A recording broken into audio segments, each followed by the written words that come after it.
As you know, I am Fiona Macleod, and I'm heading up this project with all you wonderful people. I just wanted to give a little bit of background into where we are and why we are here today. The beginning of our little journey together started in 2012 when Oxpeckers was elected a winner in the African News Innovation Challenge, otherwise known as ANIC.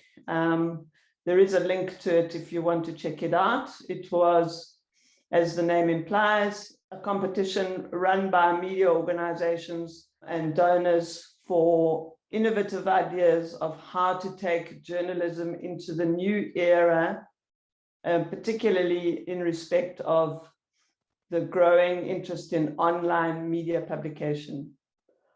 The description of our project that was accepted and sponsored by ANIC was a narrative mapping project that uses satellite imagery and geographic data analysis in stories to expose cross-border criminals and syndicates damaging the environment through logging, poaching, and ecological degradation. As a result of that sponsorship from ANIC, we were able to set up Africa's first investigative environmental journalism unit in 2012. How we did that was to collaborate with Info Amazonia, which is still and was then a pioneer of environmental data and geojournalism.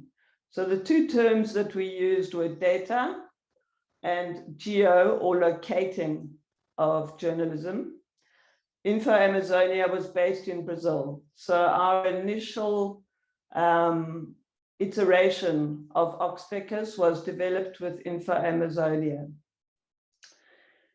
In order to launch Oxpeckers.org, I traveled down to Rio de Janeiro in Brazil to join Info Amazonia, and we launched Oxpeckers.org at the Global Investigative Journalism Conference.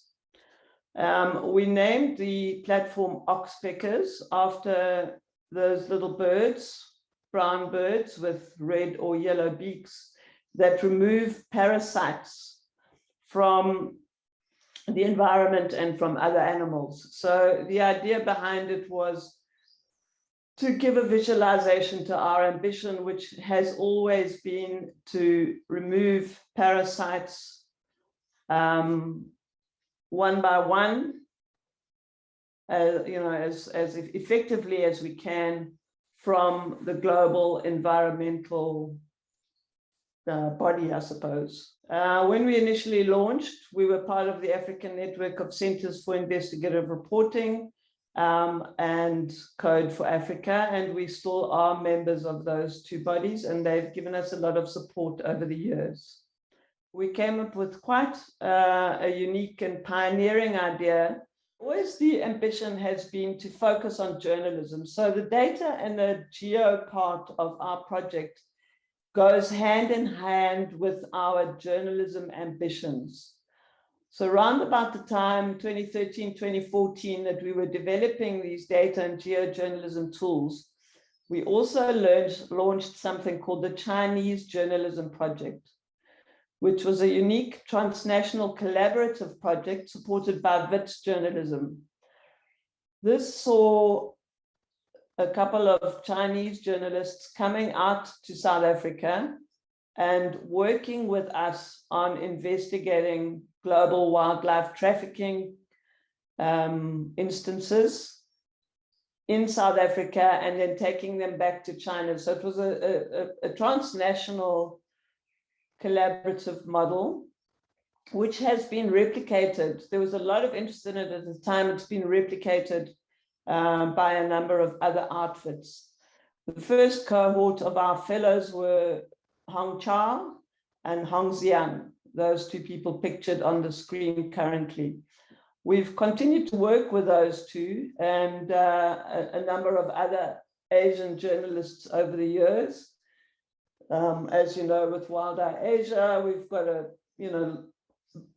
pioneering and large dossiers of work of collaboration with Asian journalists. And the thinking behind that is that a lot of the trafficking from Africa is a result of demands and markets in Asia. Our motivation behind having this Chinese journalism project is, as stated there, global wildlife trafficking syndicates employ increasingly sophisticated circumvention tools and technology to avoid detection.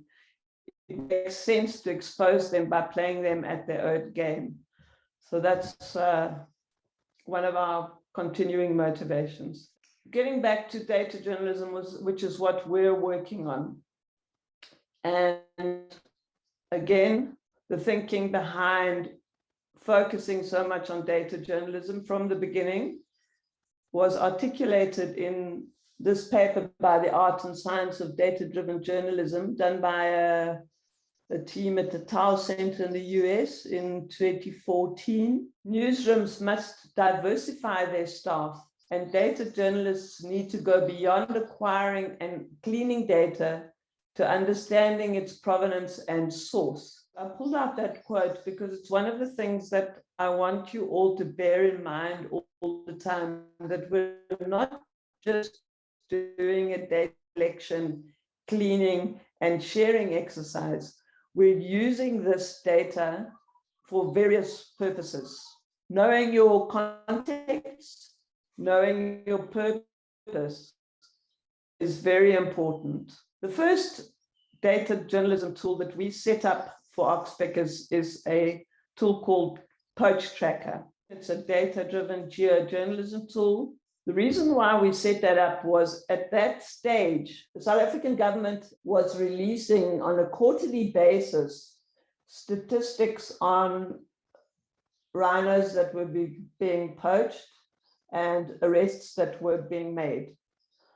They've subsequently stopped doing that, unfortunately, but that was why, that was a database that we were able to obtain regularly, and it was official, so it was reliable. And we used that to create Poach Tracker. We still have Poach Tracker going, but getting the data is not that easy anymore. We've also analyzed that data for use in various related dossiers of investigations. We got data on rhinos that were being poached. We got data on arrests that were being made. But then we started thinking, well, what happens after that? What happens after the people are arrested and the rhino horns are seized?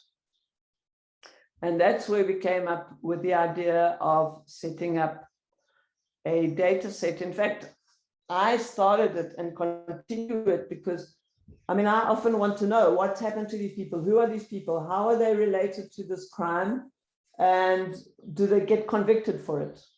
And there was no way where I could find that information myself. So I started setting up a little data set, which eventually became the Rhino Court Cases platform, which now has close to 300 court cases that it tracks. And this is what a similar thing that we're doing with Wild Eye. Obviously, the project has grown beyond my little need back in 2015 or whenever it was that I started tracking Rhino court cases. I just want to share with you about how I started that data set on Rhino court cases, because it's relevant here. I spent months chasing South Africa's Justice Ministry. Now, what happened there was I went to, like you're doing, I went to courts, I went to various officials, I went to the Department of Environment. I tried a lot of different places to get that data. I got pushed from pillar to post, and it took a lot of effort to get just a little bit, just one data point, just information on one data point. Anyway, eventually I realized that where I was going to get that data from was the South Africa's Justice Ministry. So I submitted a number of formal letters to them. I didn't do a PIA request. I submitted formal letters to them. On the eve of Nathi Mthethwa, the minister resigning from that portfolio, he actually released to Oxpeckers a data set of court cases. I think there were about 40 or 50 involving alleged rhino poachers. And that's how I started setting up my database, which then powers the Rhino Court Cases platform. And I just included this photograph of Davy Groenewald and his syndicate, who is one of the most notorious alleged rhino poachers. I don't know if he's alleged, but anyway, he's never been convicted. He's been going to court on numerous counts. I mean, I think he has the largest number of charges against him ever, but he's still not been convicted, and the case is still not concluded, which goes back to the point I made earlier about having to track these cases all the time. And that's what we try to make easy. That Rhino Court Cases platform, which is also on Oxpeckers.org, now currently tracks and shares updates on about 350 court cases involving rhino poaching. Okay, talking a little bit about accessing information. One of the things I did was I set up a PACER account in the United States, where you can actually keep track of court cases if you have the money, the time, and know how to use it. And other countries in Asia have centralized government databases that allow you to track data. But in Southern Africa, we resorted to search engines, PIA applications, individual court records, and then, as I say, that initial data set that was released by the Justice Ministry. We continue to work closely with government agencies and independent monitoring organizations.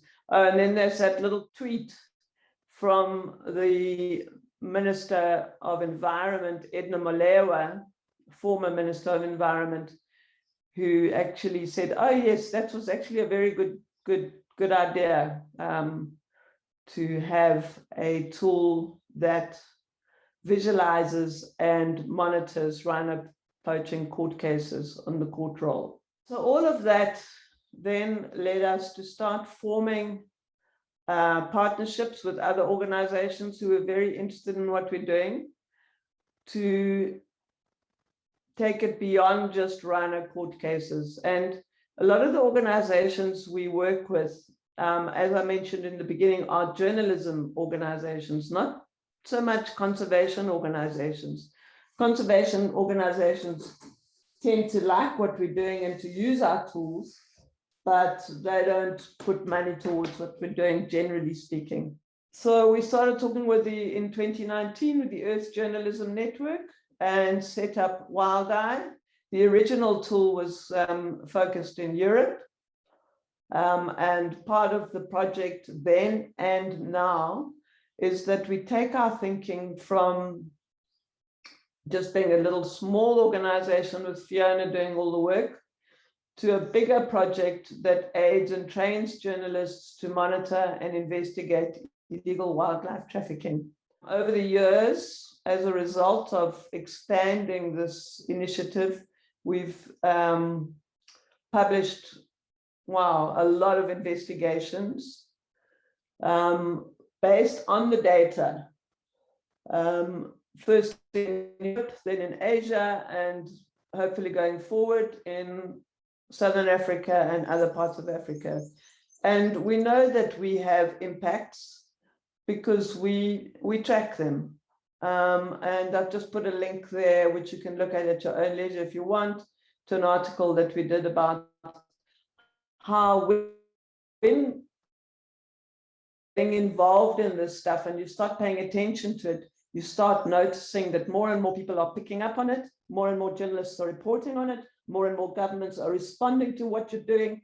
And then when you get an outcome such as Europe cracks down on wildlife crime, you think, well, actually my days are well spent. Wild Eye Asia was launched in 2020, again in partnership with the Earth Journalism Network. And our motivation was that until now, until we launched this tool, there was no single place to access information easily on efforts to crack down on wildlife crime in Asia.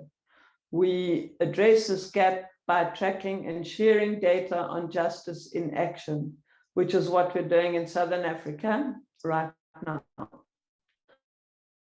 Over that, collected at maybe more than 2,000 data points now that we have collated and shared on the WildEye map, and we have analyzed them to produce a series of in-depth investigations. Obviously, with WildEye Asia, we started upping our game, and it included a guide for journalists. It has a get the data section. It has a section where you can share your data, and then that's in Asia. So now we are back to Africa, which makes me very happy. We're applying some of the lessons that we've learned in other parts of the globe on this project in Southern Africa, and we're probably going, we are going to be working in East Africa later in the year. We regard ourselves as a professional support program. So what we're doing with you is not just getting you to collect data for us. We want to improve your skills. We want to work with you, and we hope to work with you in the future. So that's what this is all about. It's an ambitious project, and welcome to all our pathfinders. I mean, I've been doing this for a long time, and the only thing I can say is that it takes time, effort, and consistency. You need to apply yourself. Working with databases is not the most sexy of tasks, but it needs to be done with consistency. And at the end of the day, for me anyway, it has been worthwhile. I hope that it will be for you too. As I mentioned right in the beginning, understanding of the context of what you're doing is highly important. In fact, it's probably the most important thing. So you need to be reading all the time around the topic in which you are working. Collecting data is not just, you've got to understand the context of that data. Why is that particular case important? Why is that instance important? Davy Groenewald, I've been following him for years and years and years. I know when his name appears in social media, etc., that it's important because he has a court case that has gone to the very policy and legislation of rhino poaching in South Africa. So you have to track, you have to follow, you have to know the context. Technology, of course, has made our lives easier and more difficult in some ways, but you need to be tech savvy if you want to innovate and be successful. So what we're trying to teach you as well and to work with you on is an understanding of the technology opportunities available in this sphere. And then one of the very basic lessons of journalism, of course, and I'm sure I don't need to point it out to you, but I will anyway, is to foster and nurture your contacts, your supporters, and your community. Thank you very much.